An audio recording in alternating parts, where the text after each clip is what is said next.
सर्वप्रथम सामाजिक क्रांति के अग्रदूत, शिक्षा के जनक महात्मा ज्योतिबा फूले एवं आरक्षण के जनक कुर्मी राजा छत्रपति साहू जी महाराज, भारतीय संविधान के रचयिता बौद्ध सत्व भारत रत्न परम पूज्य बाबा साहब डॉक्टर भीमराव अंबेडकर, दलितों, आदिवासियों, पिछड़ों, गरीबों और मुस्लिमों को राजनीति की मुख्य धारा में लाने वाले balm safe DS4 Bahujan Samaj party के संस्थापक मानवर कांसी राम साहब एवं बहुजन समाज में जन्मे उन तमाम संतों, गुरुओं और महापुरुषों के चरणों में श्रद्धा के सुमन अर्पित करते हुए और आज के इस चुनावी सभा में हमारे बीच में उपस्थित हैं बहुजन समाज पार्टी के प्रत्याशी प्रवीण वर्मा जी, जिनको माननीय बहन जी ने आशीर्वाद देकर के इनको भेजा हुआ है और कहा है कि आपको भोपाल पहुंचना है हाथी पर बैठ करके। तो आपके समर्थन के लिए हम सब लोग इधर आए हुए हैं कि आप सभी लोग इनको आशीर्वाद दीजिए और इनको जिता करके भोपाल पहुंच जाइए।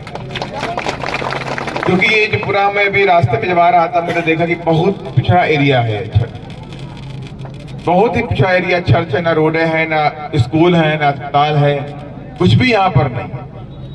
मैं सही हूँ बताइए? मैं देख रहा था, पूछा नहीं मैंने, एक भी मेरे को डिग्री कॉलेज या इंटर कॉलेज दिखाई नहीं पड़ा, न कोई प्राइमरी स्कूल दिखाई पड़ा, ना अस्पताल दिखाई पड़ा। हमारे प्रदेश के अंदर लंबे अरसे तक कांग्रेस ने भी राज किया और बीजेपी ने भी राज किया, लेकिन चर्च की तरफ किसी की निगाह नहीं गई। चर्च की तरफ किसी ने कोई विकास का काम नहीं किया। रोड टूटी पड़ी है, रोड अगर आप देख लीजिए टूटी पड़ी है, कितनी बुरी हालात है यहाँ तक आने में। और कोई बीमार हो जाए तो उसे शिवपुरी पहुंचाने में कितने घंटे लगते हो। न कोई सरकारी बस की सेवा भी आने, ये आदमी अगर बीमार हो जाए तो कैसे पहुंचेगा? कोई सरकारी बस आती है क्या? नहीं आती ना, कोई सरकारी बस भी नहीं, तो कैसे आप पहुंचेंगे? इसलिए मैं आप सबसे कहना चाहता हूं कि बीजेपी भी आप एक तरफ है, कांग्रेस भी एक तरफ है, लेकिन इन दोनों पार्टियों ने लंबे अरसे तक इस प्रदेश के अंदर राज किया।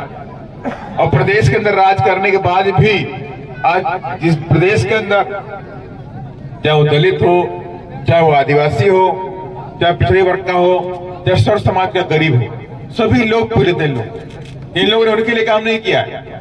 इन लोगों ने गरीबों के लिए कोई काम नहीं किया। एकमात्र काम किया है तो बड़े बड़े धन्ना सेठों के लिए, पूंजीपतियों के लिए, इसके अलावा कोई काम नहीं। इन्होंने एक काम किया, गरीबों की थाली से रोटी छीन करके अमीरों को खिलाना शुरू कर दिया है। बस यही काम करते हैं, दोनों पार्टी यही करती है, गरीबों की थाली से रोटी छीन करके अमीरों को खिला दो, इनके अलावा और कोई काम नहीं। अगर आप अच्छा काम करना चाहते हैं तो मैं कहता हूं कि कम से कम एक इंटर कॉलेज यहाँ पे होना चाहिए था, आपका एक अच्छा प्राइमरी स्कूल होना चाहिए था, इस चर्च के अंदर एक अस्पताल अच्छा होना चाहिए था, कुछ भी ऐसा नहीं। इसलिए मैं आप सबसे कहना चाहता हूं। और उधर देखिए क्या है, गुंडागर्दी भी चरम पे है, प्रदेश के अंदर जंगल राज कायम है कि नहीं है? आदिवासी के सर पे पेशाब कर दी गई, की गई नहीं की भाई? ये आदिवासी लोग बैठे कि नहीं बैठे? कितने आदिवासी बैठे हैं यहाँ पे? बहुत है ना, सारे आदिवासी बैठे। माना कि नहीं मानते आप? हुआ कि नहीं कांड हुआ? कोल समाज का आदिवासी था, सीधी के अंदर उसके सर पे पेशाब कर दी गई। ये हालात है, समझ लीजिए। उसी सीधी के अंदर एक आदिवासी बच्चे के साथ में बलात्कार कर दिया गया। सब कुछ होता है, दलितों के साथ अत्याचार होता है, गरीबों के साथ अत्याचार होता है, पिछड़ों के साथ अत्याचार होता है, सर्व समाज के गरीबों के साथ अत्याचार होता है। माने कुल मिलाकर के गरीबों का रहना दूसरा है, गरीबों पर ही अत्याचार होता है। और गरीब चाहे किसी भी जाति बिरादरी का हो, किसी भी धर्म का हो, अगर वो गरीब है तो उस पर अत्याचार होता है। तो इसको खत्म करने का बीड़ा उठा के लाए हैं बहुजन समाज पार्टी के कार्यकर्ता। इस अत्याचार को खत्म करके रहेंगे, गुंडागर्दी खत्म करके रहेंगे, जंगल राज खत्म करके रहेंगे। और जो घोटाले होते रहते हैं, घोटाले होते हैं, आप देखिए व्यापम घोटाला पहले हुआ कि नहीं हुआ? पूरे देश में फेमस हो गया व्यापम घोटाला। उसके बाद अभी एक नया घोटाला हो गया, पटवारी भर्ती घोटाला। हुआ कि नहीं हुआ? पटवारी भर्ती घोटाला भी हो गया। और पता नहीं कितने घोटाले हो गए, फाइलें नहीं खुली अभी तक। जब सरकार बदलेगी तब तमाम फाइलें खोली जाएंगी। और जो लोग दोषी होंगे, बहुजन समाज पार्टी उनको छोड़ने वाली नहीं और बख्शने वाली भी नहीं। और जो भी लोग दोषी होंगे उनको उठा करके कहाँ भेजेगी?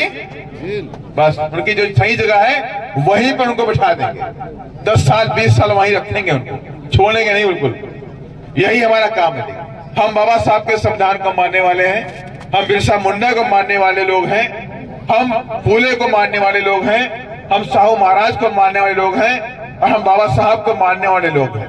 जब हम महापुरुषों के बताए हुए रास्ते पे चलते हैं तो किसी गलत रास्ते पे नहीं चलते, हम हमेशा सही रास्ते पे चलते हैं, सही का साथ देते हैं, गलत का साथ कभी नहीं देते। और यही नहीं, उत्तर प्रदेश के अंदर जब बहन जी मुख्यमंत्री थी तो मैं आपको 2 वाक्य सुनाता हूँ। जब हमारे बहन जी मुख्यमंत्री थी उससे पहले गुंडागर्दी बहुत थी वहां पे, पूरा जंगल राज था, गुंडे गुंडे चारों तरफ घूमते थे। हमारे बहन जी ने उसको चैलेंज के रूप में लिया और हमारे बहन जी मुख्यमंत्री बनी, उनको अल्टीमेटम दे दिया कि 7 दिन का समय दे रही हूँ, जितने भी गुंडे मवाली हैं, बलात्कारी हैं, प्रदेश को छोड़ के भाग जाओ वरना मौका नहीं देंगे। 7 दिन के बाद हमारे बहन जी ने पूरी पुलिस फोर्स के अधिकारियों को बुलाया और कहा जितने भी बॉर्डर है उत्तर प्रदेश के सब सील कर दो, एक भी गुंडा मवाली अब ना भागने पाए, जो भाग गए ठीक भाग गए, अब बच्चे खुचे भागने ना पाए। तो हमारे बहन जी सरकारी ने पूछा क्यों? कहा मेरा आदेश है 1 महीने के अंदर सारे गुंडे मवालियों को उठा करके जेल में डाल दो, एक भी छूटना नहीं चाहिए। पुलिस एक्टिव हो गई, 1 महीने के अंदर 1,51,800 गुंडे मवाली बलात्कारी भूमाफियाओं को पुलिस ने उठा करके जेल में डालने का काम कर दिया। अब पूरी तरह से प्रदेश में शांति का वातावरण हो गया। किसी बहू बेटे के ऊपर कोई अत्याचार नहीं हुआ, किसी गरीब पर कोई अत्याचार नहीं हुआ, न किसी दलित पर अत्याचार हुआ, न आदिवासी पर अत्याचार हुआ, ओबीसी पर भी अत्याचार नहीं हुआ, किसी पे कोई अत्याचार नहीं हुआ। शांति का वातावरण वहां कायम हो गया। बहू बेटी अगर रात में जाए तो डरती नहीं थी, बहू बेटी अगर रात में 12 बजे पहुंचे तो लोग डरते नहीं थे, उन्हें विश्वास था कि परेशान ना हो बेटी, बहन जी का राज है, गुंडे मवाली तुम्हें छू भी नहीं सकते। ये हालात उत्तर प्रदेश और इसलिए मैं आप सबसे कहना चाहता हूं। और अगर विकास के बारे में बात करें तो हमारे यहाँ बहन जी ने 5 विश्वविद्यालय उत्तर प्रदेश में खोलने का काम किया। 5 विश्वविद्यालय माने यूनिवर्सिटी खोलने का काम किया। आपकी सरकार यहाँ पे 17-18 साल रही बीजेपी की, आप मुझे बताओ कितनी यूनिवर्सिटी लोगों ने खोली? मेरी समझ से जो पहले चल रही होंगी वही चल रही। 5 यूनिवर्सिटी हमारे बहन जी ने खोली और आप बहुत से लोग यहाँ से नोएडा भी गए होंगे, गए कि नहीं गए? दिल्ली गए नहीं गए आप लोग? दिल्ली या नोएडा गए होंगे। तो नोएडा के अंदर गौतम बुद्ध यूनिवर्सिटी खोली जो उत्तर प्रदेश की सरकार में हमारे बहन जी ने बनवाई और वो देश की नामचीन यूनिवर्सिटी में गिनी जाती है। 5 स्टार रैंक का रैंक मिला उसको, कि माने कि 5 स्टार माने जैसे होटल होता है वैसे ही वो यूनिवर्सिटी बना दी गई ताकि वो गरीबों के बच्चे जा करके वहां पढ़ाई कर सके। बच्चों के लिए हमारे बहन ने किया। और उत्तर प्रदेश के अंदर हमारे बहन ने कहा कि गरीब के बच्चों की पढ़ाई फ्री होगी, 1 पैसा नहीं पड़ेगा। बच्चा डॉक्टर बनना चाहता है, गरीब का बच्चा डॉक्टर बनना चाहता है, मजदूर का बच्चा डॉक्टर बनना चाहता है, इंजीनियर बनना चाहता है, वकील बनना चाहता है, पुलिस में जाना चाहता है, कहीं भी पढ़ाई करना चाहता है, उस गरीब से 1 रुपया फीस नहीं पड़ेगा। कहा अब तुम्हारी बहन मुख्यमंत्री है, तुम्हें जितना पढ़ना है पढ़ो, 1 रुपया फीस देने की जरूरत नहीं है। हमारी फीस, हमारी पढ़ाई की फीस हम भरे। और यही नहीं, उत्तर प्रदेश में जब हमारे बहन जी मुख्यमंत्री बनी तो बच्चियों की शादी के लिए बड़ी समस्या थी। कहा जब गरीब घर में बेटी पैदा होती तो बेचारे दुखी होते हैं कि मेरे घर में बेटी पैदा हो गई, अब इसकी शादी कहाँ से होगी, पढ़ाई कैसे कराएंगे, चिंता रहती है उनके अंदर। तो हमारे बहन जी ने कहा कि मेरे बहनों आप चिंता मत करो, आपके घर में बेटी पैदा होगी, उसकी शादी की जिम्मेदारी तुम्हारी बहन की है, तुम्हारी बहन मुख्यमंत्री।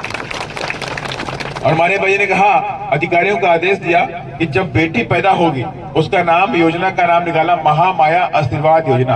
कहा जब बेटी पैदा होगी तो 10,000 रुपया का FD बेटी के नाम पे सरकार करवा देगी, और जब बेटी 18, 20, 25 साल की होगी तो उसे 2.5 से 3 लाख रुपया मिल जाए। और ये नहीं, और ये इसके अलावा भी हमारे भाई ने कहा जो बेटियां आज शादी के लायक हो गई हैं उनके पास शादी कहाँ से होगी।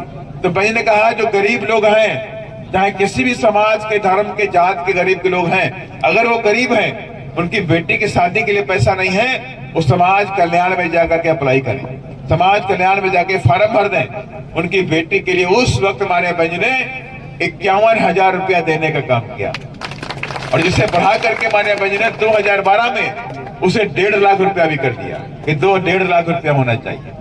और पढ़ाई फ्री कर दी, स्कूल में शिक्षा फ्री कर दी, कोचिंग कॉलेज फ्री कर दिए, बेटियों के लिए हमने शादी का प्रावधान कर दिया। और यही नहीं, गरीबों के लिए जमीन भी दी। माननीय बहन ने उत्तर प्रदेश के अंदर जो गरीब लोग थे, जो भूमिहीन लोग थे, कहा ये लोग अपने पैरों कैसे खड़े होंगे, इनके पास जमीनें नहीं है। तो माननीय बहन ने गरीबों को 3-3 एकड़ जमीन भी देने का काम, कहा अपनी जमीन पे खेती करेंगे। 3-3 एकड़ जमीन माननीय बहन ने काम किया। और घर के नाम पर मानवर कांसीराम साहब शहरी आवास योजना चलाई, उसमें 3 लाख लोगों को मकान बना के दिए। 2 कमरे का फ्लैट माननीय बहन ने शहरों में बना के दिया। कहा जो गरीब लोग रहते हैं, झुग्गियों में रहते हैं, इनके पास पैसा नहीं मकान बनाने का, तो तुम्हारी बहन मुख्यमंत्री है, हम आपके लिए मकान बना के देंगे। 3 लाख लोगों को 2-2 कमरे का मकान उत्तर प्रदेश से दे दिया गया। किसी धर्म जात के लिए, सभी लोगों के लिए दिया गया। और ये नहीं, गांव के अंदर 10,000 गांव को अंबेडकर गांव बना दिया गया, उनको नाम दिया गया, अंबेडकर गांव दिया गया। माने कि उस गांव के अंदर सारा विकास हो, स्कूल भी उसी गांव के अंदर होगा, लाइब्रेरी उसी गांव के अंदर होगी, कम्युनिटी हॉल उसी गांव के अंदर होगा, आरसीसी रोडें बनाई जाएंगी, हाई मास्ट लाइट लगाई जाएगी, पार्क बनाया जाएगा और हर गरीब को एक अंबेडकर आवास दिया जाएगा। ये काम और उत्तर प्रदेश में किए गए, तालियां बहन जी की सरकार में किए गए। और ये नहीं, बिरसा मुंडा की आदमकद प्रतिमा अंबेडकर पार्क में लगा दी गई, मान सम्मान दिया गया, आदिवासियों को भी मान सम्मान मान्यता भी देने का काम किया। इसलिए मैं आप सबसे कहना चाहता हूं, अगर आप ये सब चाहते हो कि हमारा बेटा पढ़ लिख के अधिकारी बने, डॉक्टर बने, इंजीनियर बने, मजदूर ना बने, अगर आप चाहते हो इस चर्च के अंदर भी डिग्री कॉलेज होना चाहिए, आप चाहते हो इंटर कॉलेज होना चाहिए और अच्छा अस्पताल होना चाहिए, तो इस बार किसी के बहकावे में नहीं आना है। 17 तारीख को हाथी का बटन दबा दें। मैं चैलेंज के साथ मैं कहता हूं, ये बहुजन समाज पार्टी गरीबों की पार्टी है, अमीरों की पार्टी नहीं है। एक खास बात हमारी, ये बहुजन समाज पार्टी सिर्फ गरीबों की पार्टी है, ये अमीरों की और धन्ना सेठों की पार्टी नहीं है, और गरीबों के पैसे पे चलने वाली पार्टी भी है। ये बहुजन समाज पार्टी गरीबों के पैसे चलती है और उसी पे आगे बढ़ती है। किसी धन्ना सेठ से 1 रुपया लेने का भी हम काम नहीं करते। जैसे बीजेपी कांग्रेस के लोग धन्ना सेठों से हजारों करोड़ रुपए लेते हैं, हम 1 रुपया धन्ना सेठ से नहीं लेते, क्योंकि हमारा कहना यह है कि जब हम सत्ता में आएंगे तो हम गरीबों के लिए काम करेंगे, ना कि धन्ना सेठों के लिए काम। ये हमारी उनकी विचारधारा। हमारी विचारधारा कहती कि हम गरीब के बेटे को, हम दलित, आदिवासी, पिछड़ा, गरीब, किसी भी जात धर्म का है, उसके बच्चे को पढ़ाएंगे, उसके बच्चे को पढ़ा लिखा कर अधिकारी बनाएंगे, ऊंची ऊंची कुर्सियों बैठाएंगे, डॉक्टर बनाएंगे, इंजीनियर बनाएंगे। लेकिन उनकी पार्टी क्या बोलती है? गरीब के बच्चों को मजदूर बनाए। यही हमारी और उनमें सोच है। वो सोचते हैं हमारे बच्चे मजदूर बने, लेकिन मैं सोचता हूं कि हमारे बच्चे डॉक्टर बने, इंजीनियर बने और मुझ जैसे राज्यसभा सांसद बन के संसद के अंदर बैठ जाकर। ये हमारी और में सोच है। इसलिए चुनाव के समय अभी एक परंपरा रहती है, चुनाव के समय बोलते हैं कि आदिवासी समाज के भाई लोग उधर रहते हैं, चलो इलेक्शन में बांट दो पैसा, 1000 रुपया बांट दो, 500 रुपया बांट दो, पायल बांट दो, साड़ी बांट दो। होता है कि नहीं होता है? कहीं मुर्गा बांट दो, बकरा बांट दो, खिला दो। अरे बाबा साहब डॉक्टर अम्बेडकर ने हमें वोट का अधिकार दिया। ये वोट का अधिकार हमें अपनी गरीबी को दूर करने के लिए दिया। इस गरीबी कैसे दूर होगी? गरीबी ऐसे नहीं दूर होने वाली कि कोई इलेक्शन में आएगा, 500 रुपया देगा, कोई 1000 रुपया देगा, आप उसको वोट कर दोगे, उससे आपकी गरीबी दूर नहीं होने वाली। गरीबी तब दूर होगी जब आपकी पार्टी बहुजन समाज पार्टी सत्ता में मध्य प्रदेश में आएगी, उसी दिन आपकी गरीबी दूर हो जाएगी। उसी दिन आपका बच्चा भी पढ़ लिख के डॉक्टर बनेगा, इंजीनियर बनेगा, आगे बढ़ेगा, वकील बनेगा, पुलिस में भर्ती हो जाएगा। लेकिन अगर आपने गलती कर दी कि 500 रुपए लेके, 1000 रुपए लेके, कहीं शराब लेकर के, कहीं साड़ी लेके, कहीं पायल लेके, क्योंकि विरोधी पार्टी तमाम तरह के साम दाम दंड भेद करती कि नहीं करती है, तो उनके चक्कर में नहीं आना है। उनके चक्कर में अगर पड़ गए तो आपके बच्चे मजदूर बनेंगे, कभी आगे बढ़ नहीं पाएंगे। एक ही मौका हमारे पास होता है, बाबा साहब डॉक्टर अम्बेडकर जानते थे कि जो गरीब लोग हैं इस देश के अंदर, इनको पढ़ने के लिए कौन से रास्ते हैं, वो जानते थे कि कैसे पढ़ेंगे। तो इनको पढ़ाने के लिए बाबा साहब डॉक्टर अम्बेडकर ने हमें वोट का अधिकार दिया। कहा मेरे बच्चों, हम आपको वोट का अधिकार दे करके जा रहे हैं, इसी वोट के जरिए आप इस देश के शासक बन सकते हैं, इसी वोट के जरिए आप पर हो रहे जुल्म जाति को भी खत्म कर सकते हैं, और इसी वोट के जरिए आप इस देश में अधिकारी बन के ऊंची ऊंची कुर्सियों पर बैठ सकते हैं। अगर आपने सही इस्तेमाल किया तो, अगर वोट का गलत इस्तेमाल किया तो आप अपनी जिंदगी के स्वयं जिम्मेदार हैं। और बाबा साहब ने यहाँ तक कि वोट की तुलना एक दुधारी तलवार से भी करी। कहा वोट एक दुधारी तलवार है, ऐसी तलवार जिसके दोनों तरफ धार हो। अगर इसका सही इस्तेमाल करोगे तो दुश्मन का गला काटोगे, और गलत इस्तेमाल करोगे तो अपना गला काटोगे। इसलिए हम आपसे कहना चाहते हैं, किसी के बहकावे में नहीं आना है, और 17 तारीख को हाथी वाला बटन,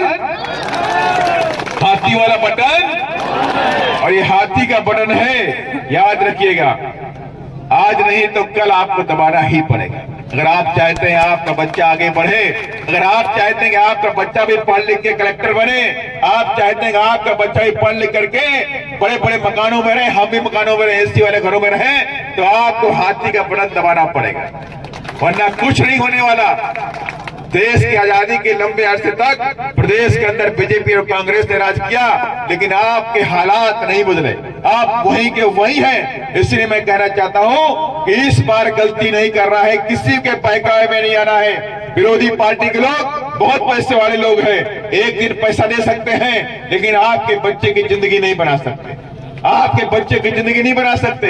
हो सकता है कि लाडली बहना में आपको 1500 रुपए मिल जाए, लेकिन आप उनसे कहोगे 1500 रुपए नहीं चाहिए, आप मेरी बेटी को पढ़ा दीजिए, तो आपको पढ़ाएंगे नहीं। वो क्या पढ़ाएंगे? वो पढ़ाएंगे नहीं। हम आपको 1500 रुपए नहीं देंगे, लेकिन आपके बेटे को पढ़ा के अधिकारी बना के कुर्सी पर बैठा भी देंगे। यही हमारी और उनमें सोच है। तो इसलिए मैं कहना चाहता हूँ, आप सभी लोगों से कहना चाहता हूँ कि भारी संख्या में मेरी माताएं बहनें भी यहाँ बैठी हुई हैं, गलती नहीं करना है। 17 तारीख को सबसे पहला काम अपना वोट डाल के आना, उसके बाद चाय खाना पानी पीना। सबसे पहले 6 बजे उठ जाइएगा, और 6 बजे उठ करके तुरंत अपना वोटर आईडी कार्ड पर्ची ले करके सीधे वहां पहुंच जाइएगा। पहला काम वोट को दबाना है, हाथी का बटन दबाना है। कितने लोग दबाएंगे हाथी का बटन? कितने लोग? मेरी माताएं बहने बताएं, कितने लोग चाहते हैं कि बच्चे अधिकारी बने, पढ़ लिख करके मजदूर ना बने, आगे बढ़े? तो आप, मुझे यकीन हो गया है कि आप सभी लोग जिस तरह से मेरी माताएं बहनें युवा चर्च के लोग इस बात को लेकर यकीन दिला चुके हैं कि इस बार हाथी चला विजय की ओर, हाथी चला भोपाल की ओर। और मैं आपसे वादा करके जा रहा हूँ, ये वादा करके जा रहा हूँ कि अगर हमारी सत्ता में आप भागीदार बने, हमारे हाथों में सत्ता आई, तो मैं माने बहन जी से सबसे पहला काम यहाँ पे स्कूल खुलवाने का काम करूंगा। सबसे बढ़िया से स्कूल खुलवाएंगे, हॉस्टल खुलवाएंगे, लाइब्रेरी खुलवाएंगे, सारे काम उत्तर प्रदेश की तरह हम यहाँ पर भी करने का काम करेंगे। लेकिन इसके लिए आपका साथ के बिना पूरा नहीं होने वाला। अगर आप साथ देंगे तो ये सारे काम हम करके आपको दिखाएंगे, अगर आप साथ नहीं देंगे तो कुछ नहीं होने वाला। मुझे यकीन है अगर आप अपने बच्चों का भविष्य बनाना चाहते हैं तो इस बार हाथी का बटन, क्योंकि मेरी आगे की ट्रेन भी, मेरी 8 बजे की ट्रेन है ग्वालियर से, तो मुझे जाना भी है। तो मुझे ये पूरा यकीन है, विश्वास भी है कि आप सभी लोग जिस तरह से भारी संख्या में इकट्ठे हुए हैं, ऐसी भारी संख्या में बहुजन समाज पार्टी इस बार सत्ता की तरफ बढ़ चुकी है। लोग सोच रहे हैं कि यार ये अभी तक प्रदेश के अंदर बीजेपी और कांग्रेस थी, ये बीएसपी कहां से आ गई? चर्चा हो रही है कि अभी तो कांग्रेस बीजेपी की बारी होती थी, कभी तुम कभी हम, ये बीच में नीले झंडे वाले कहां से आ गए? हाथी निशान वाले कहां से आ गए? ये हाथी कहां से आ गया? तो आप बड़े बड़े राजा महाराजा नींद नहीं आ रही, अपने महलों से निकल के गांव-गांव धूल छांक रहे हैं। और किस लिए? क्योंकि हाथी आ गया, हाथी आ गया है। तमाम राजा महाराजाओं को रात में नींद नहीं आ रही, उनको दिख रहा है अरे हाथी भोपाल की तरफ जा रहा है, हाथी भोपाल जा रहा। तो हमें पूरी यकीन है कि उनके रुकने से इस बार हाथी रुकने वाला, और ये हाथी भोपाल। इन्हीं सब बातों के साथ मैं अपनी बात को खत्म करता हूं। जय भीम, जय बिरसा, धन्यवाद।